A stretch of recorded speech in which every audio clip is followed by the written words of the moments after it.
ನಮಸ್ಕಾರ. ಅಧ್ಯಾಯ 2. ಶಿವಲೀಲೆಯಿಂದ ಬೇಡನೋರ್ವ ಮೋಕ್ಷ ಕಂಡ. ಒಂದು ಕಾಲದಿ ಬೇಡನೋರ್ವನು ಕೊಂದು ತೊರುವೆನು ಎಂದು ಮೃಗವನು ಅಂದು ಹೊರಟನು ಬೇಟೆ ನರಿಸುತ್ತಾ ಅಡವಿ ಮಧ್ಯದಲ್ಲಿ. ಎಷ್ಟು ಅಲೆದರೂ ಬೇಟೆ ದೊರಕದು ದುಷ್ಟ ಬೇಡನು ಛಲವ ತೊಟ್ಟನು. ಅಷ್ಟರಲ್ಲಿ ಶಿವನುಡಿಯ ಜನ ಕಂಡ ಅಚ್ಚರಿಯೇನೆಂಬೆ. ಸೂತ ಮುನಿಪುಂಗವರು ಶೌನಕಾದಿ ಮುನಿಗಳನ್ನು ಕುರಿತು ನುಡಿದದ್ದೇನೆಂದರೆ, ಹೇ ಋಷಿಗಳೇ, ಎಲ್ಲಿ ಶಿವಭಕ್ತರು ಅರಿತು ಮಾಡುವ ಶಿವಪೂಜೆ, ಶಿವಧ್ಯಾನ, ಶಿವಘೋಷಗಳನ್ನು ಅವರಂತೆ ತಮಾಷೆಗಾಗಿ ಹಾಗೂ ತಾತ್ಸಾರ ಭಾವದಿಂದ ನುಡಿದಂತೆ ನುಡಿದು ಮಾಡಿದಂತೆ ಮಾಡಿದ ಅಧಮಾಧಮ ವ್ಯಾಧನೋರ್ವನು ಶಿವನೊಲುಮೆಯಿಂದ ಕೈಲಾಸದಿ ಗಣಪದವಿಯನ್ನು ಹೊಂದಿದನು ಎನ್ನಲು, ಆಗ ಅಂಥ ಮಹಿಮಾಪೂರಿತವಾದ ಕೈಲಾಸದಲ್ಲಿ ಬೇಡನು ಹೇಗೆ ಗಣಪದವಿ ಹೊಂದಿದನು? ಅವನ ಚರಿತ್ರೆಯನ್ನು ಕೇಳಲು ನಾವು ಉತ್ಸುಕರಾಗಿದ್ದೇವೆ. ದಯಮಾಡಿ ತಿಳಿಸಬೇಕೆನ್ನಲು ಆಗ ಸೂತ ಮಹಾಮುನಿಗಳು ಹೀಗೆ ವಿವರಣೆ ಮಾಡಿದರು. ನಮ್ಮಿ ಭರತಖಂಡ ಸದಾಕಾಲ ತುಂಬಿ ಹರಿಯುವ ನದಿಗಳಿಂದ, ರಮಣೀಯ ಹಾಗೂ ದಟ್ಟಡವಿಯಿಂದ, ಅನೇಕ ಕಾಡು ಗಿರಿ ಪರ್ವತಗಳಿಂದ ಕೂಡಿದೆ. 3 ಕಡೆ ವಿಶಾಲವಾದ ಸಾಗರಗಳು, ಉತ್ತರಕ್ಕೆ ಅತ್ಯುನ್ನತ ಶಿಖರಗಳನ್ನೊಳಗೊಂಡ ಹಿಮಾಲಯ, ಮಧ್ಯದಲ್ಲಿ ಅರವಲಿ, ಸಾತಪುಡ, ವಿಂಧ್ಯಾದ್ರಿಗಿರಿ ಪರ್ವತಗಳ ಮಹಾಸಾಲುಗಳು ಪೂರ್ವ ಪಶ್ಚಿಮವಾಗಿ ಹಬ್ಬಿದೆ. ಗಗನ ಚುಂಬಿ ಶಿಖರಗಳು, ನದಿ ಸರೋವರ, ವಿಧ ವಿಧದ ಗಿಡಮರ ಬಳ್ಳಿಗಳಿಂದಲೂ, ಗಿಳಿ, ನವಿಲು, ಕೋಗಿಲೆ, ನದಿ ತಟಾಕದಲ್ಲಿ ಹಂಸಗಳು, ಮೃದು ಸ್ವಭಾವದ ಮೊಲ, ಜಿಂಕೆ, ಆಡು, ಕುರಿಗಳು, ಕ್ರೂರ ಸ್ವಭಾವದ ಹುಲಿ, ಚಿರತೆ, ಹಾವುಗಳಿಂದ ತುಂಬಿದ ವಿಂಧ್ಯಾದ್ರಿಗಿರಿ ನೋಡಲು ರಮ್ಯ, ಭಯಾನಕವೂ ಬೇಟೆಯಾಡಲು ಯೋಗ್ಯವೂ ಆದ ಪರ್ವತವಾಗಿತ್ತು. ಅಂಥ ವಿಂಧ್ಯಾದ್ರಿ ತಪ್ಪಲಂಚಿನಲ್ಲಿ ಜುಳುಜುಳು ಧ್ವನಿಗೈಯುತ್ತಾ ಹರಿಯುವ ನದಿಯ ದಡದಲ್ಲಿ ಹಾಳು ಬಿದ್ದ ಪುರಾತನ ಕಾಲದ ಒಂದು ಬಯಲು ಶಿವಾಲಯವಿತ್ತು.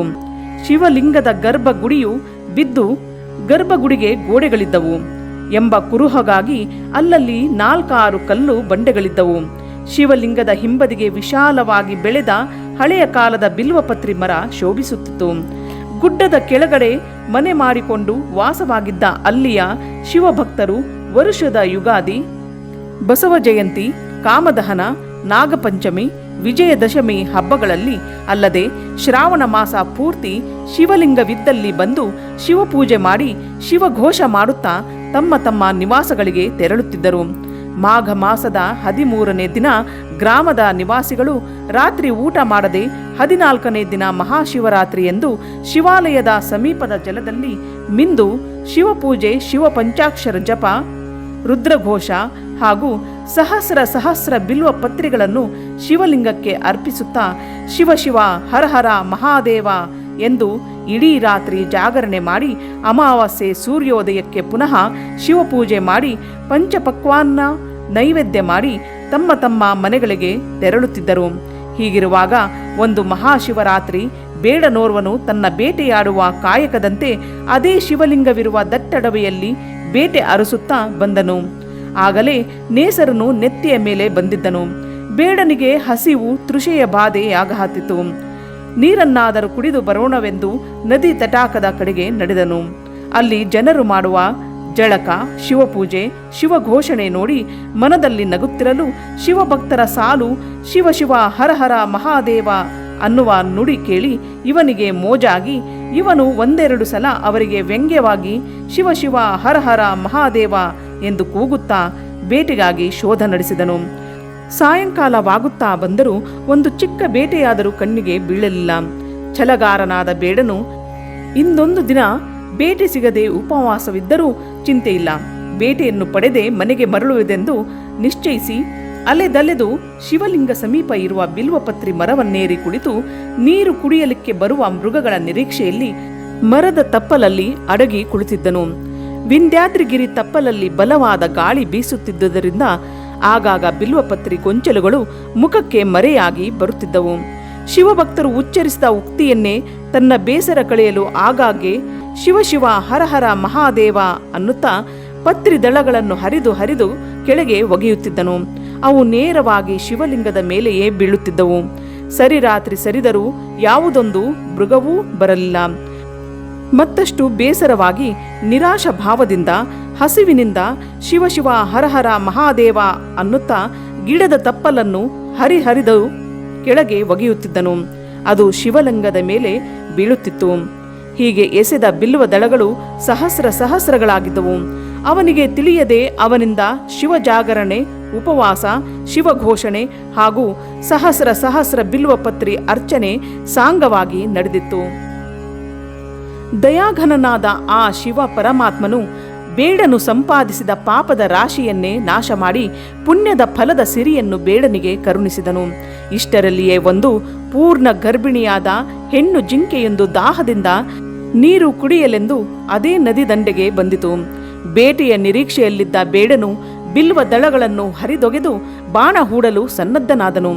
ಸೂಕ್ಷ್ಮಮತಿಯಾದ ಹರಿಣಿಯು ಎಲೆಗಳ ಸದ್ದು ಗಮನಿಸಿ ಸುತ್ತಲೂ ನೋಡಲು ಯಾರೂ ಕಾಣಲಿಲ್ಲ. ಮರದಲ್ಲಿ ಎಲೆಗಳ ಟಪಟಪ ಸದ್ದನ್ನಾಲಿಸಿ ಮೇಲೆ ನೋಡಲು ಕರಾಳ ಯಮರೂಪಿ ಬೇಡನನ್ನು ನೋಡಿ ಭಯಭೀತಳಾಗಿ ಥರಥರನೆ ನಡುಗುತ್ತಾ ದೀನವಾಣಿಯಿಂದ, ಹೇ ದಯಾಮೂರ್ತಿಯೇ, ನನ್ನಿಂದಾವ ಅಪರಾಧವಾಗಿದೆ? ನಿರಪರಾಧಿಯಾದ ನನ್ನನ್ನು ಕೊಲ್ಲಬೇಡ. ಈಗ ನಾನು ತುಂಬ ಬಸುರಿಯಾಗಿದ್ದೇನೆ. ನನ್ನ ಹೊಟ್ಟೆಯಲ್ಲಿ ಏನನ್ನು ತಿಳಿಯದ ಶಿಶು ಹೊಂದಿದೆ. ನನ್ನನ್ನು ಕೊಲ್ಲುವುದರಿಂದ ಸುಮ್ಮನೆ ನಿನಗೆ ಶಿಶು ಹತ್ಯಾ ದೋಷ ಬರುವುದು. ಇದರಿಂದ ನಿನಗೆ ಸ್ತ್ರೀ ಹತ್ಯೆ ಪಾಪದೊಂದಿಗೆ ಶಿಶು ಹತ್ಯಾ ದೋಷವು ಬಹುದೊಡ್ಡದು. ಶಾಸ್ತ್ರಗಳಲ್ಲಿ ಹೀಗೆ ಹೇಳಿದೆ. ಕೇಳು, ಕೇಳಿದ ಮೇಲೆಯಾದರೂ ದಯೆ ಬಂದರೆ ಬಿಡು, ಇಲ್ಲದಿದ್ದರೆ ಕೊಂದು ಹದ ಮಾಂಸ ತಿಂದು ಬಿಸಿ ರಕ್ತ ಕುಡಿ. ಆದರೆ ಆಪದ್ಬಾಂಧವ, ಇದನ್ನಿಷ್ಟು ಮನಸಾರೆ ಆಲಿಸು. ಒಂದು ಶಿಶು ಹತ್ಯೆ ಮಾಡಿದರೆ 100 ಆಕಳನ್ನು ಕೊಂದ ಪಾಪಕ್ಕೆ ಸಮಾನ. ಒಂದು ಗೋಹತ್ಯೆ ಮಾಡಿದರೆ 100 ಜನ ಬ್ರಾಹ್ಮಣರನ್ನು ಕೊಂದುದಕ್ಕೆ ಸಮ. ಒಬ್ಬ ಬ್ರಾಹ್ಮಣನನ್ನು ಹತ್ಯೆಗೈದರೆ ಒಬ್ಬ ಸ್ತ್ರೀ ಹತ್ಯೆ ಸಮಾನ. 100 ಸ್ತ್ರೀಯರನ್ನು ಕೊಂದರೆ ಒಬ್ಬ ಗುರುವಿನ ಹತ್ಯೆಗೆ ಸಮಾನ. 100 ಜನ ಗುರುಗಳನ್ನು ಕೊಂದ ಪಾಪಕ್ಕಿಂತಲೂ ಒಬ್ಬ ಗರ್ಭವತಿ ಸ್ತ್ರೀಯನ್ನು ಕೊಂದರೆ ಬರುವ ಪಾಪವೇ ಅಧಿಕವು ಎಂದು ಶಾಸ್ತ್ರ ಹೇಳುವುದು ಎಂದು ನುಡಿಯಲು, ಬೇಡನು ಹರಿಣಿ ಹೇಳಿದ ಎಲ್ಲ ಮಾತುಗಳನ್ನು ಆಲಿಸಿ ಬಹಳ ಆಶ್ಚರ್ಯಚಕಿತನಾಗಿ ಅವನ್ನು ಚಿಗರಿಯನ್ನು ಸಂಬೋಧಿಸಿ, ಎಲೆ ತುಂಬು ಗರ್ಭಿಣಿ ಹರಿಣಿಯೇ, ಕೇಳು, ನೀನು ಹೇಳುವುದು ಎಲ್ಲವೂ ಸತ್ಯವೂ ಶುದ್ಧವೂ ಶಾಸ್ತ್ರಸಮ್ಮತವೂ ಆಗಿರಬಹುದು. ಇದನ್ನು ನಾನಂತೂ ಕಂಡಿಲ್ಲ, ಈವರೆಗೂ ಕೇಳಿಯೂ ಇಲ್ಲ. ಆದರೆ ನಿನ್ನ ಮಾತಿನಂತೆ ನಿನ್ನನ್ನು ಕೊಲ್ಲದೆ ಬರಿಗೈಯಿಂದ ಹಾಗೆ ಮನೆಗೆ ಹೋದರೆ ಮನೆಯಲ್ಲಿ ನನ್ನನ್ನೇ ನಂಬಿ ಆಹಾರ ತರುವೆನೆಂದು ಕುಳಿತಿರುವ ನನ್ನ ಹೆಂಡತಿ ಮಕ್ಕಳು ಆಹಾರವಿಲ್ಲದೆ ಉಪವಾಸ ಸಾಯಬೇಕಾದ ಪರಿಸ್ಥಿತಿ ಬರುವುದು. ಇದಕ್ಕೇನು ಮಾಡುವುದು?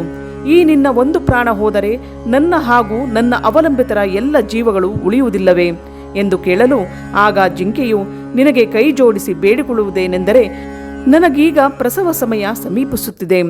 ಕಾರಣ ನನ್ನ ಬಿಡಾರಕ್ಕೆ ಹೋಗಿ ಪ್ರಸವಿಸಿ ನನ್ನ ಕೂಸಿಗೆ ವ್ಯವಸ್ಥೆ ಮಾಡಿ ಪುನಃ ನಿನ್ನಲ್ಲಿಗೆ ಮರಳಿ ಬರುವೆನು. ಆಗ ನನ್ನನ್ನು ನಿರಾಯಾಸವಿಲ್ಲದೆ ಕೊಂದು ನನ್ನ ಮಾಂಸವನ್ನು ಸತಿ ಸುತರೊಂದಿಗೆ ಸಂತೋಷದಿಂದ ಊಟ ಮಾಡು ಎನ್ನಲು, ಬೇಡನಿಗೆ ಬಹು ಸೋಜಿಗವಾಗಿ, ಎಲೆ ಹರಿಣಿಯೇ, ಆಗ ಹೇಳಿದಿ ಸ್ತ್ರೀ ಹತ್ಯಾ ಶಿಶು ಹತ್ಯಾ ಮಹಾಪಾಪ ಬರುವುದು ಎಂದು ಶಾಸ್ತ್ರಾಧಾರವಿಟ್ಟು ಹೇಳಿದಿ. ಈಗ ಮರಳಿ ಬರುವೆ, ಕೊಂದು ತಿನ್ನು ಎನ್ನುವಿ. ಈಗ ಕೊಂದರೆ ಸ್ತ್ರೀ ಹತ್ಯಾ ದೋಷ ಬರುವುದಿಲ್ಲವೇ ಎನ್ನಲು, ಚಿಗರಿಯು, ನಾನು ಕೊಟ್ಟ ಭಾಷೆಗೆ ನಾನಾಗಿಯೇ ಬಂದು ಪ್ರಾಣ ತ್ಯಾಗ ಮಾಡುವುದರಿಂದ ನಿನಗಾವ ದೋಷ ಬಾರದು. ಕಾರಣ ದಯಮಾಡಿ ಇದೊಂದು ಸಲ ನನ್ನನ್ನು ಹೋಗಗೊಟ್ಟು ಜಗತ್ತಿನಲ್ಲಿ ನಿನ್ನ ನಾಮ ಉಳಿಯುವಂತೆ ಮಾಡಿಕೋ. ದಯೆಯು ಜಗತ್ತಿಗೆ ಆಧಾರ, ಇದನ್ನು ಕೇಳು. ಜಗವು ನಿಂತಿದೆ ದಯೆಯ ಮೇಲೆ, ಜಗಕ್ಕೆ ಜೀವವು ದಯವು ತಾನೆ. ಜಗಕ್ಕೆ ಮೂಲವು ದಯವೇ ಧರ್ಮ, ಇದನ್ನೇ ನೀ ನೋಡು. ಜವದಿ ನನ್ನನ್ನು ಕೊಲ್ಲಬೇಡ, ಜಗವು ಮೆಚ್ಚದು ನಿನ್ನನ್ನು ನೋಡ. ಜೀವದಾನವವಿತ್ತು ಲೋಕದಿ ಮೆರೆಯೋ ಪುಣ್ಯಾತ್ಮ. ಬೇಡನು ಚಿಗರಿಯನ್ನು ಕುರಿತು, ಹೇ ತುಂಬು ಗರ್ಭಿಣಿಯಾದ ಹರಿಣಿಯೇ, ನೀನು ನಿಜವಾಗಿಯೂ ಮನುಷ್ಯರು ಅರಿತಿರಬೇಕಾದ ಅದೆಷ್ಟೋ ಶಾಸ್ತ್ರಗಳ ವಿಚಾರ ಸಾರವನ್ನೇ ನನಗೆ ಬೋಧಿಸಿದೆ. ಕಲ್ಲಾಗಿದ್ದ ನನ್ನ ಹೃದಯ ನಿನ್ನ ಮಾತಿಗೆ ಅದೇಕೋ ಒಪ್ಪಿಕೊಂಡಿದೆ. ನಿನ್ನ ಹೆರಿಗೆಯಾದ ಮೇಲೆ ನಿನ್ನ ಮಕ್ಕಳೊಂದಿಗೆ ಚಕ್ಕಂದ ಹೊಡೆಯುತ್ತಾ ಅಲ್ಲಿಯೇ ಉಳಿದರೆ? ಬೇಡನಾಡುವ ನುಡಿಯನಾಲಿಸಿ ಚಿಗರೆಯು ಹೀಗೆ ಹೇಳಿತು, ಹೇ ಬೇಡರಾಜನೇ, ಸತ್ಯವಾಗಿಯೂ ಶಪಥ ಮಾಡಿ ಹೇಳುವೆನು. ನಾನು ತಿರುಗಿ ನಿನ್ನಲ್ಲಿಗೆ ಬಾರದಿದ್ದರೆ ಜನ್ಮತಃ ಬ್ರಾಹ್ಮಣನಾಗಿ ವೇದಶಾಸ್ತ್ರಗಳನ್ನು ಓದದ, ಶುದ್ಧಾಚರಣೆಗಳಿಲ್ಲದ, ಹಲವು ನೀಚ ಕೃತಿಗಳನ್ನು ಹೊಂದಿದ ಬ್ರಾಹ್ಮಣಿಗೊದಗುವ ಪಾಪ ತಾಪಗಳೆಲ್ಲವೂ ನನಗೆ ಬರಲಿ. ಹರಿಹರರಲ್ಲಿ ಭೇದ ಕಲ್ಪಿಸುವ ಸತ್ಪುರುಷರಿಗೆ ನೀಡಿದ ದಾನವ ಕಸಿದುಕೊಳ್ಳುವ ಗುರು ಶರಣ ಸಂತರನ್ನು ಹೀಯಾಳಿಸುವ ಪುರಾಣ ಪ್ರವಚನಗಳಲ್ಲಿ ಸದಾ ತೊಂದರೆ ಕೊಡುವ ಪಾತಕಿಗಳಿಗೆ ಬರುವ ಪಾಪಗಳು ನನಗೆ ಬರಲಿ. ಇದು ಸತ್ಯ. ಇದಕ್ಕೆ ತಪ್ಪಿ ನಡೆದರೆ ಮೆಚ್ಚನ ಶಿವನು, ಇದಕ್ಕೆ ಶಿವನೇ ಸಾಕ್ಷಿ ಎಂದು ನುಡಿಯಲು ಬೇಡನು ತನ್ನೊಳಗೆ ತಾನೇ ವಿಚಾರಿಸಿ ಒಂದು ನಿರ್ಧಾರಕ್ಕೆ ಬಂದು, ಇನ್ನೂ ಅರ್ಧರಾತ್ರಿ ಇದೆ, ಕಾದು ನೋಡೋಣವೆಂದು ಗರ್ಭವತಿ ಹರಿಣಿಗೆ ಹೋಗಲು ಅಪ್ಪಣೆ ಕೊಟ್ಟನು. ಆಗ ಗರ್ಭವತಿಯಾದ ಹರಿಣಿಯ ಮನಸ್ವಿ ನೀರು ಕುಡಿದು ತನ್ನ ನವಶಿಶುವಿನ ಜನನದ ಆನಂದದಲ್ಲಿ ಮನೆಯ ಹಾದಿ ಕ್ರಮಿಸಿತು. ಮತ್ತೆ ಮೊದಲಿನಂತೆ ವ್ಯಂಗ್ಯವಾಗಿ ಶಿವ ಶಿವ ಹರ ಹರ ಮಹಾದೇವ ಎನ್ನುತ್ತಾ ಆಹಾರ ನಿದ್ರೆ ಇಲ್ಲದೆ ಬಿಲ್ವ ದಳಗಳನ್ನು ಹರಿದು ಕೆಳಗೆ ಎಸೆಯುತ್ತಾ ಬೇಟೆಯ ನಿರೀಕ್ಷಣೆಯಲ್ಲಿ ಕಾಲ ಕಳೆಯುತ್ತಿರಲು ಇವನು ಹೀಗೆ ಮಾಡುತ್ತಾ ತನಗರಿವಿಲ್ಲದಂತೆ ನಿರಾಹಾರ ಶಿವಭಜನೆಗೆ ಶಿವಘೋಷಣೆ ಸತತ ಶಿವಲಿಂಗಕ್ಕೆ ಬಿಲ್ವಾರ್ಚನೆ ನಡೆದೇ ಇತ್ತು. ಹೀಗೆ ನಡೆದಿರುವಾಗ ಅದೆಲ್ಲಿಂದೋ ಒಂದು ನವತಾರುಣ್ಯವುಳ್ಳ ಹರಿಣಿಯೊಂದು ಟುಣು ಟುಣು ಕುಣಿಯುತ್ತಾ ನೆಗೆಯುತ್ತಾ ತನ್ನದೇ ಲೋಕದಲ್ಲಿ ವಿಹರಿಸುತ್ತಾ ನೀರಿನ ದಾಹ ನಿಮಿತ್ತ ನದಿ ತಟಾಕದತ್ತ ಬರುತ್ತಿತ್ತು. ನದಿ ದಂಡೆಯ ಮೇಲೆ ನಿಂತು ನೀರಿನಲ್ಲಿ ತನ್ನ ಸುಂದರ ಪ್ರತಿಬಿಂಬ ಹಿಕ್ಕಿ ನೀರು ಕುಡಿಯಬೇಕು ಅನ್ನುವಷ್ಟರಲ್ಲಿ ಗಿಡದೆಲೆಗಳ ಸದ್ದಾಗಲು ಹರಿಣಿಯು ನೀರು ಕುಡಿಯುವುದನ್ನು ಬಿಟ್ಟು ಸುತ್ತಲೂ ಒಮ್ಮೆ ಕಣ್ಣಾಡಿಸಿತು.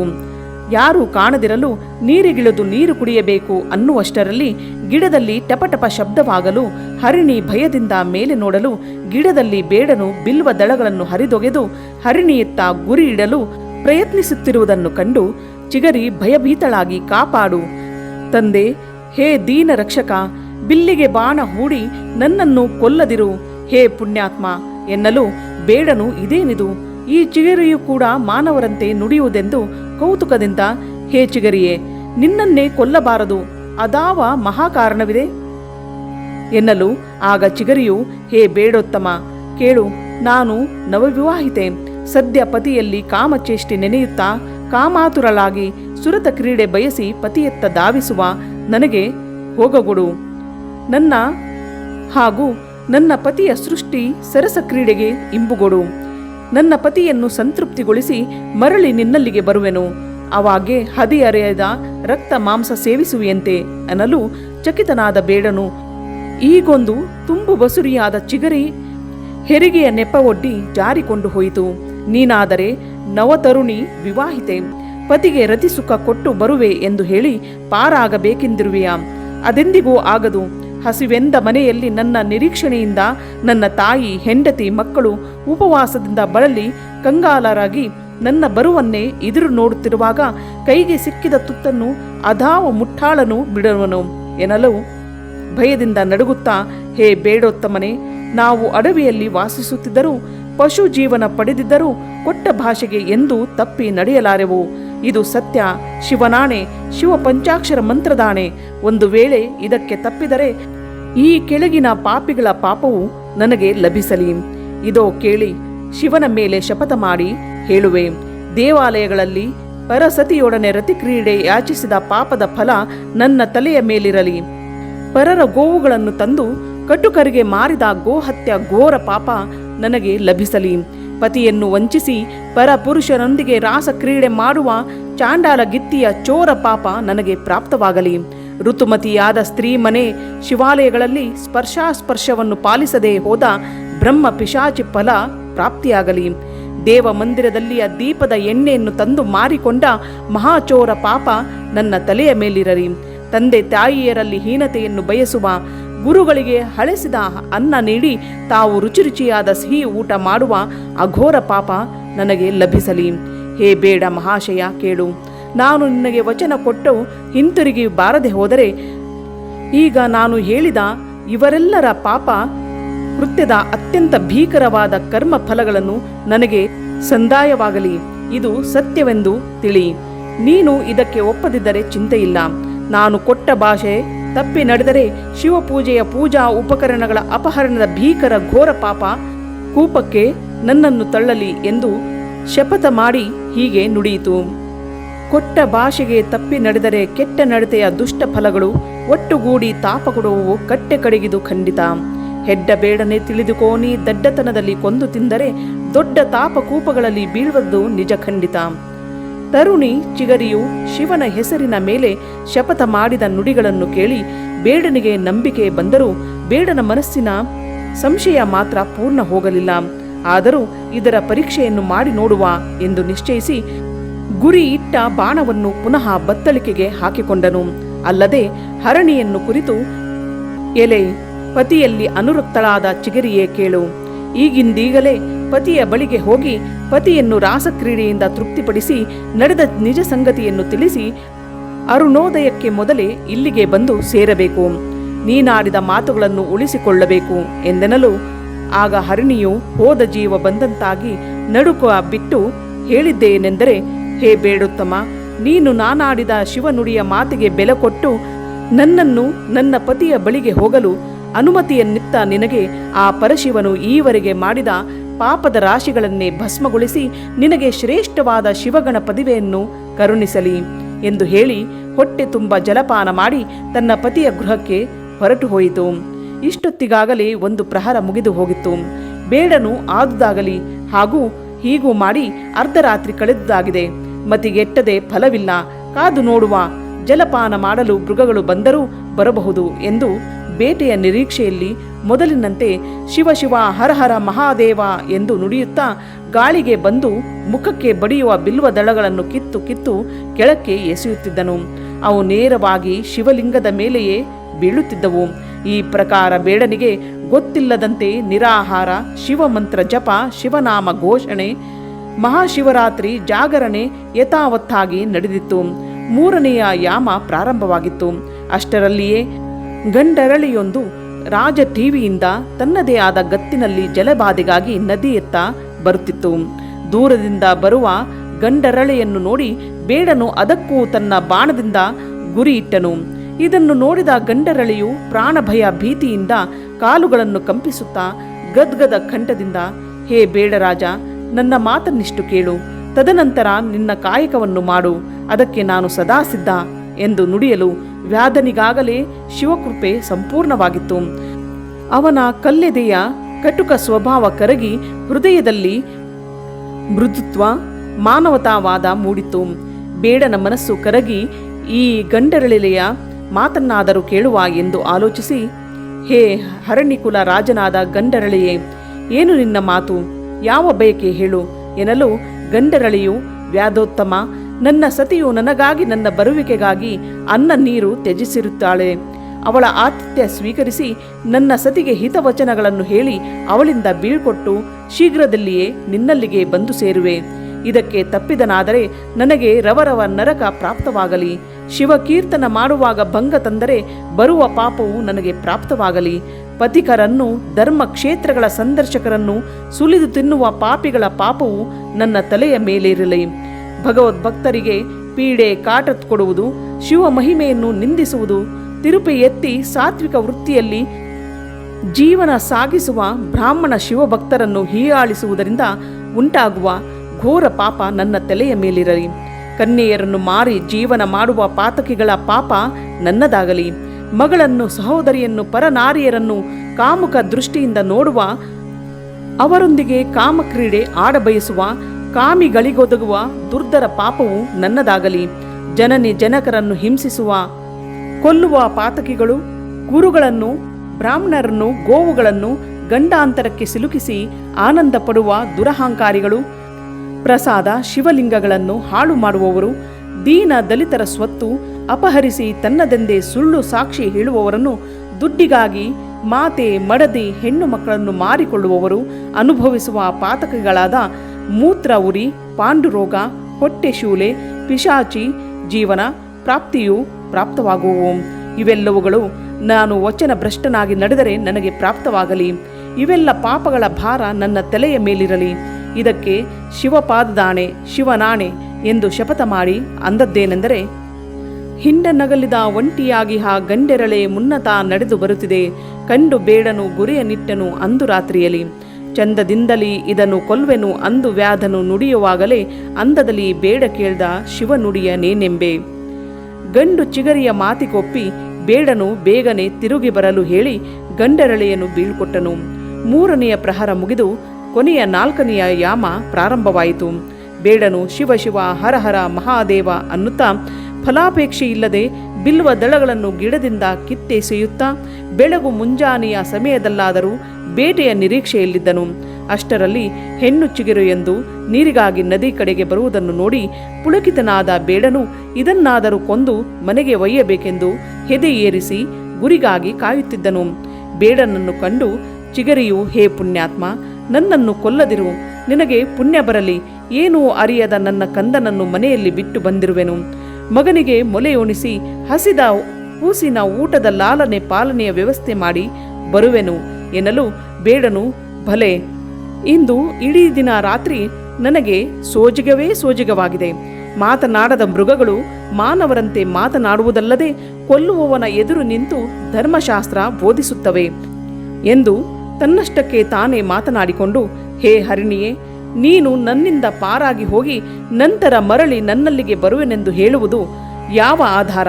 ನಿನ್ನನ್ನು ನಂಬುವುದು ಹೇಗೆ ಅನ್ನಲು ತಾಯಿ ಚಿಗರಿಯು, ಎಲೈ ಧರ್ಮಾತ್ಮ, ಇದೋ ಕೇಳು. ಊಟಕ್ಕೆ ಕುಳಿತ ಪಂಕ್ತಿಯಿಂದ ಶಿವಭಕ್ತರನ್ನು, ಗುರುಗಳನ್ನು, ಬ್ರಾಹ್ಮಣರನ್ನು ಊಟದ ಸ್ಥಳದಿಂದ ಎಬ್ಬಿಸಿ ಹೊರದೂಡುವ ದುರ್ವರ್ತನೆಯ ಪಾಪವು ನಾನು ಬಾರದೆ ಹೋದರೆ ನನ್ನ ತಲೆಯ ಮೇಲೆ ಇರಲಿ. ಭಿಕ್ಷಾಟನೆಗೆಂದು ಬಂದ ಯತಿಗುರುಗಳನ್ನು ಥಳಿಸಿ ಅವರು ಪಡೆದ ದವಸ ಧಾನ್ಯಗಳನ್ನು ಹಂದಿ ನಾಯಿಗಳಿಗೆ ಎಸೆದ ಮಹಾನರಕ ಪ್ರಾಪ್ತಿ ಫಲ ನನಗೆ ಬಂದೊದಗಲಿ.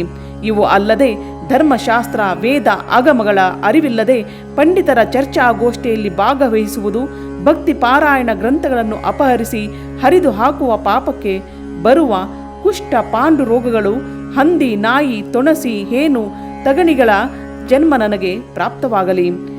ನಾನು ಕೊಟ್ಟ ಮಾತಿಗೆ ತಪ್ಪದೆನಾದರೆ ನರಕದಲ್ಲಿ ಹುಟ್ಟುವ ಹುಳುಗಳ ಜನ್ಮ ನನಗೆ ಬರಲಿ ಎಂದಾಗ ಬೇಡನು ತಾಯಿ ಚಿಗರೆ ನುಡಿದ ಮಾತುಗಳನ್ನು ಮಾಡಿದ ಶಪಥವನ್ನು ಕೇಳಿ ಮನ ಒಪ್ಪಿ 4ನೆಯ ಚಿಗರೆಯನ್ನು ಬಿಟ್ಟುಕೊಟ್ಟನು. ಲಘು ಬಗೆಯಿಂದ ತಾಯಿ ಚಿಗರೆಯು ನದಿಯ ನೀರನ್ನು ಕುಡಿದು ಮಗುವನ್ನು ನೆನೆಯುತ್ತಾ ಮನೆಯ ಹಾದಿ ಹಿಡಿಯಿತು.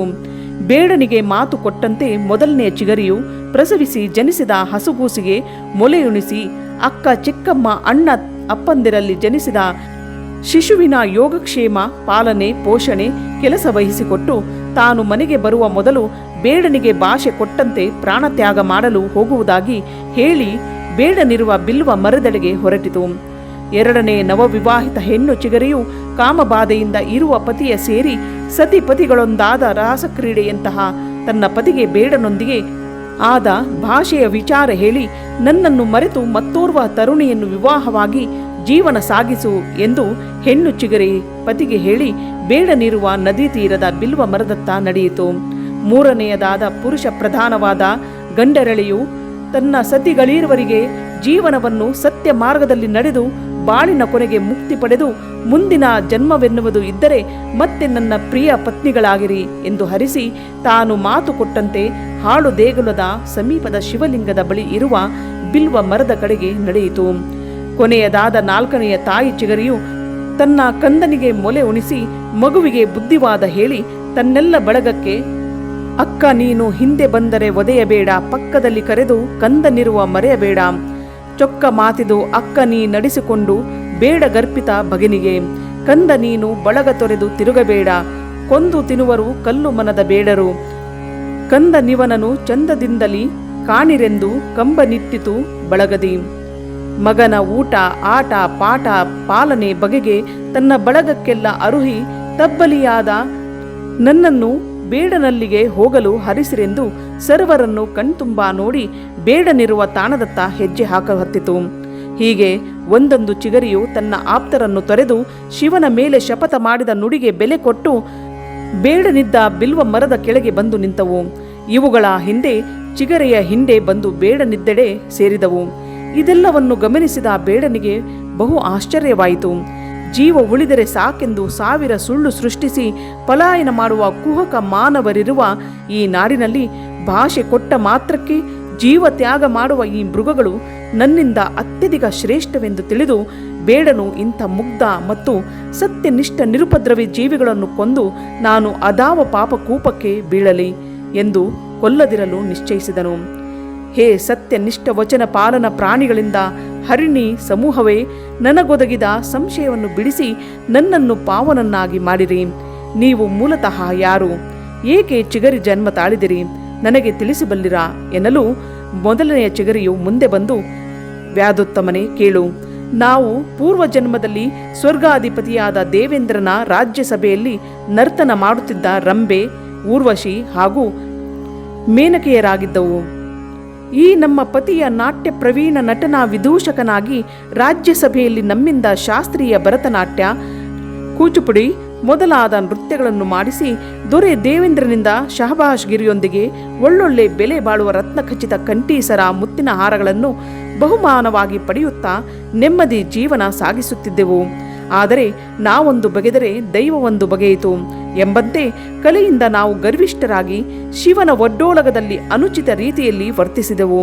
ದಾನವರೊಂದಿಗೆ ಸುರಪಾನ ಮಾಡಿ ಕಾಮಾಸಕ್ತರಾಗಿ ದಾನವರಾದ ಹಿರಣ್ಯಾಕ್ಷ ಮುಂತಾದ ರಾಕ್ಷಸರೊಂದಿಗೆ ಸಕಲ ಕಾಮ ಕೇಳಿಯಾಡುತ್ತಾ ಶಿವಧ್ಯಾನ, ಶಿವಪೂಜೆ, ಶಿವಗೋಷ್ಠಿಗಳನ್ನು ನಿರ್ಲಕ್ಷಿಸಿ ಅನಾಚಾರಿಗಳಾಗಿ ಕಾಲ ಕಳೆಯುತ್ತಿದ್ದೆವು. ಒಂದು ಸಲ ಶಿವನ ಒಡ್ಡೋಲಗದಲ್ಲಿ ಶಿವಗಣಾಧೀಶರ ಸಭೆ ನಡೆದಾಗ ಹಿಂದು ಮುಂದು ವಿಚಾರಿಸದೆ ಶಿವನ ಅನುಮತಿ ಇಲ್ಲದೆ ಪ್ರವೇಶಿಸಿ ಮಹಾಶಿವನ ಸಾನ್ನಿಧ್ಯಕ್ಕೆ ಭಂಗ ತಂದೆವು. ಆಗ ಕುಪಿತನಾದ ಪರಶಿವನು ನಮಗೆ ಮೃಗಗಳಾಗಿ ಭೂಮಿಯಲ್ಲಿ ಬಾಳಿರಿ ಎನ್ನಲು ನಮ್ಮ ಗರ್ವ ಅಹಂಕಾರ ಎಲ್ಲ ಕರಗಿ ನೀರಾಗಿ ನಡುಗುತ್ತಾ ದುಃಖ ತಪ್ತರಾಗಿ ವಿನಯದಿಂದ ಶಿವನ ಅಡಿಗೆ ಬಿದ್ದು, ಹೇ ದೀನಬಂಧು ದಯಾಘನ, ಅರಿಯದೆ ಮಾಡಿದ ನಮ್ಮ ತಪ್ಪನ್ನು ಮನ್ನಿಸಿ ನಮಗೆ ಪುನಃ ನಿನ್ನ ನಿಜ ಸಾನ್ನಿಧ್ಯಕ್ಕೆ ಬರುವಂತೆ ನಿಶ್ಶಾಪ ಮಾಡಬೇಕೆಂದು ಕೇಳಿಕೊಂಡಾಗ ಭೋಲೆನಾಥನಾದ ಪರಶಿವನು ಅಂದದ್ದೇನೆಂದರೆ, ಚಿಗರಿಯ ಜನ್ಮ ಹೊತ್ತು ನನ್ನ ಪವಿತ್ರ ದಿನವಾದ ಮಹಾಶಿವರಾತ್ರಿ ಎಂದು ಕ್ರೂರನಾದ ಪಾಪ ಬೀರುವಾದ ಬೇಡನು ಬೇಟೆಗಾಗಿ ಅಲೆದಲೆದು ಬೇಟೆ ಸಿಗದೆ ಉಪವಾಸ ವ್ರತ ಮಾಡಿ ರಾತ್ರಿ ಇಡೀ ಜಾಗರಣೆ ಮಾಡಿ ಶಿವ ಶಿವ ಹರ ಹರ ಮಹಾದೇವ ಅನ್ನುತ್ತಾ ನನ್ನ ಮೇಲೆ ನಿಷ್ಕಾಮ ಕರ್ಮದಿಂದ ಬಿಲ್ವ ದಳ ಹಾಕಿದಂದು ನಿಮಗೆ ಶಾಪ ನಿಶ್ಶಾಪವಾಗಿ ಪುನಃ ನನ್ನ ಸಾನ್ನಿಧ್ಯಕ್ಕೆ ಸೇರಲು ಬರುವುದು. ಅಂದೇ ನಿಮಗೆ ನನ್ನ ನಿಜ ದರ್ಶನವಾಗುವುದು ಎಂದ ಶಿವನ ವಾಣಿಯಂತೆ ಆ ಪುಣ್ಯಕಾಲ ಇಂದು ಬಂದೊದಗಿದೆ. ನಮ್ಮ ಶಾಪ ವಿಮೋಚನೆಗೆ ಕಾರಣೀಭೂತನಾದ ಪುಣ್ಯಪುರುಷನೇ ನಿನಗೆ ನಮೋ ನಮಃ. ಇದು ಕಾರಣ. ಈ ಜನ್ಮ ತೊರೆಯಲು ನನ್ನನ್ನು ಮೊದಲು ಕೊಲ್ಲು ಎನ್ನಲು ಮೂರನೇ ಚಿಗರಿಯು, ಬೇಡ ಬೇಡ ವ್ಯಾಧನೆ, ನನ್ನನ್ನು ಮೊದಲು ಸಂಹರಿಸು, ನನ್ನ ಮಾತಿನಂತೆ ನನಗೆ ಜನ್ಮ ಬಿಡಲು ಸಹಕರಿಸು. ಆಗ ಗಂಡರಳಿಯು, ಹೇ ವ್ಯಾಧ ಮಹಾಶಯನೇ, ನನ್ನ ಮಾತಿನಂತೆ ನನ್ನನ್ನು ಬಾಣ ಬಿಟ್ಟು ಕೊಂದು ಕೊಬ್ಬಿದ ಮಾಂಸವನ್ನು ಹೆಂಡತಿ ಮಕ್ಕಳೊಡಗೂಡಿ ಊಟ ಮಾಡು ಎನ್ನಲು ನಾಲ್ಕನೇ ಚಿಗರಿಯು, ಪತಿಯ ಮುಂದೆ ಸತಿಯ ಮರಣವಾದರೆ ನನಗೆ ಮಹಾಪುಣ್ಯ ಬರುವುದು, ಅಲ್ಲದೆ ಮುತ್ತೈದೆ ಸಾವು ನನ್ನದಾಗುವುದು, ಕಾರಣ ನನ್ನನ್ನು ಕೊಲ್ಲು ಎನ್ನಲು ಮರಿ ಜಿಂಕೆಗಳು ಮುಂದೆ ಬಂದು ಕೈ ಜೋಡಿಸಿ ನಿಂತು, ಹೇ ಪುಣ್ಯ ಪುರುಷ, ನಮ್ಮ ತಂದೆ ತಾಯಿಯರು ಇಲ್ಲದೆ ಪರದೇಶಿಗಳಾಗಿ ನಮ್ಮನ್ನು ಬಾಳುವಂತೆ ಮಾಡಬೇಡ, ಕಾರಣ ನಮ್ಮಿ ಹಿರಿಯರ ಮುಂದೆ ನಮ್ಮನ್ನೇ ಮೊದಲು ಕೊಂದು ನಮ್ಮ ಎಳೆಯ ಮೃದು ಮಾಂಸವನ್ನು ಹೆಂಡತಿ ಮಕ್ಕಳೊಂದಿಗೆ ಹಂಚಿಕೊಂಡು ತಿನ್ನು ಎನ್ನಲು ಬೇಡನು ಇದೆಲ್ಲವನ್ನು ನೋಡುತ್ತಾ ತೆರೆದ ಕಣ್ಣು ತೆರೆದಂತೆ ನಿಬ್ಬೆರಗಾಗಿ ಗಿಡದಿಂದಿಳಿದು ಬಿಲ್ಲು ಬಾಣಗಳನ್ನು ಮುರಿದೊಗೆದು ಎಲ್ಲ ಚಿಗರಿಗಳ ಕಾಲ್ಗಳ ಮುಂದೆ ನೆಲದ ಮೇಲೆ ಹೊರಳಾಡಿ, ಹೇ ಮೃಗಗಳಿರ, ಇಂದು ನನ್ನ ಕಣ್ತೆರೆಯಿಸಿದಿರಿ, ನನ್ನ ಪಾಪಮಯ ಬಾಳಿನಿಂದ ಬೆಳಕಿನಿತ್ತ ತಂದಿರಿ. ಇಂದಿನಿಂದ ನಾನು ಮಾಂಸಾಹಾರಿಯಾಗಿರದೆ ಸಸ್ಯಹಾರಿಯಾಗಿ ಸಾತ್ವಿಕ ಜೀವನ ನಡೆಸುವೆನು. ಇದಕ್ಕೆ ನೀವೇ ಸಾಕ್ಷಿ, ಈ ಪುರಾತನ ಶಿವಲಿಂಗವೇ ಸಾಕ್ಷಿ ಎನ್ನಲು ಅಷ್ಟೊತ್ತಿಗಾಗಲೇ ಪೂರ್ವ ದಿಗಂತದಲ್ಲಿ ಹೊಂಬೆಳಕು ಕಾಣಹತ್ತಿತು. ಮುತ್ತೈದೆಯ ಹಣೆಯ ಕುಂಕುಮದಂತೆ ಅದೇ ತಾನೇ ಮೂಡಿದ ಸೂರ್ಯನು ಕೆಂಪಗಾಗಿ ಗಿರಿ ಶಿಖರದಿಂದ ಹೊರಗೆ ಬಂದಂತೆ ಕಾಣಹತ್ತಿದನು. ಆಗ ದಿಗಂತದಲ್ಲಿ ಬರಸಿಡಲು ಬಡಿದಂತೆ ಕೋಲ್ಮಿಂಚು ಮಿಂಚಿದಂತೆ ದೇವಗಣ ಶಿವಗಣಗಳಿಂದ ಶಿವ ಶಿವ ಹರ ಹರ ಮಹಾದೇವ ಎಂಬ ಘೋಷಣೆಯನ್ನು ಮೊಳಗತೊಡಗಿತು. ಆಕಾಶದಿಂದ ಹೂಮಳೆ ಸುರಿಸಲಾರಂಭಿಸಿತು. ಮಂಜಿನ ಮುದ್ದೆಯಂತೆ ಪುಷ್ಪಕ ವಿಮಾನವು ಕೈಲಾಸದಿಂದ ಭುವಿಗಿಳಿಯಿತು. ಅದರಲ್ಲಿ ಪರಶಿವನು ಕಂಡು ತನ್ನ ನಿಜ ರೂಪ ದರ್ಶನ ಮಾಡಿ ತನ್ನ ಶಾಪದಿಂದ ವಂಚಿತರಾದ ರಂಭೆ, ಊರ್ವಶಿ, ಮೇನಕರೆಲ್ಲರಿಗೆ ಶಾಪಮುಕ್ತರನ್ನಾಗಿ ಮಾಡಿ ದೇವೇಂದ್ರನ ಒಡ್ಡೋಲಕಕ್ಕೆ ಸೇರುವಂತೆ ಅನುಮತಿಯನ್ನಿತ್ತನು. ಇದೆಲ್ಲವನ್ನು ನೋಡುತ್ತಾ ನಿಂತ ಬೇಡನು ಹರ್ಷ ಪುಳಕಿತನಾಗಿ ಶಿವನೆಡೆಗೆ ಸಾಷ್ಟಾಂಗವೆರಗಿ, ಹೇ ದೀನಬಂಧು ಶಿವಶಂಕರ, ಇಲ್ಲಿಯವರೆಗೆ ನಾನು ಮಾಡಿದ ನರಹತ್ಯೆ, ಪಶು ಹತ್ಯೆಗಳಂತಹ ಪಾಪಗಳನ್ನು ಮನ್ನಿಸಿ ಪುಣ್ಯ ದೊರಕುವಂತೆ ಅನುಗ್ರಹಿಸು ಎನ್ನಲು ಶಿವನು ಸಂತುಷ್ಟನಾಗಿ, ಹೇ ಬೇಡನೆ, ನೀನು ನಿನಗರಿಯದಂತೆ ನನ್ನ ನಾಮವನ್ನು ಜಪಿಸುತ್ತಾ ನಿರಾಹಾರಿಯಾಗಿ ನನ್ನ ಮೇಲೆ ಬಿಲ್ವ ದಳಗಳನ್ನು ಹಾಕಿದಾಗಲೇ ಬೆಟ್ಟದಷ್ಟಿದ್ದ ನಿನ್ನ ಪಾಪ ಸೂರ್ಯನ ಕಿರಣಕ್ಕೆ ಮಂಜು ಕರಗಿದಂತೆ ನಶಿಸಿ ಹೋಗಿದೆ. ಇಂದು ಪಾವನ ಪುರುಷನಾಗಿರುವೆ. ಕೈಲಾಸದಲ್ಲಿ ನಿನಗೊಂದು ಪದವಿಯನ್ನು ಕೊಡುವೆ ಬಾ ಎನ್ನಲು ಗದ್ಗದ ಕಂಠದಿಂದ ಬೇಡನು ಬೇಡುವುದೇನೆಂದರೆ, ನನ್ನ ಹೆಸರು ಸೂರ್ಯ ಚಂದ್ರರಿರುವವರೆಗೂ ಅಜರಾಮರವಾಗಿ ಉಳಿಯುವಂತೆ ವರವ ಕೊಡು ಎಂದು.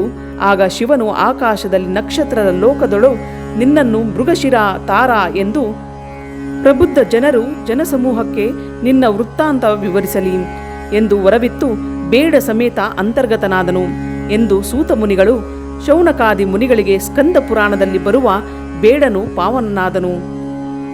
2ನೇ ಅಧ್ಯಾಯ ಮುಗಿದಿತು.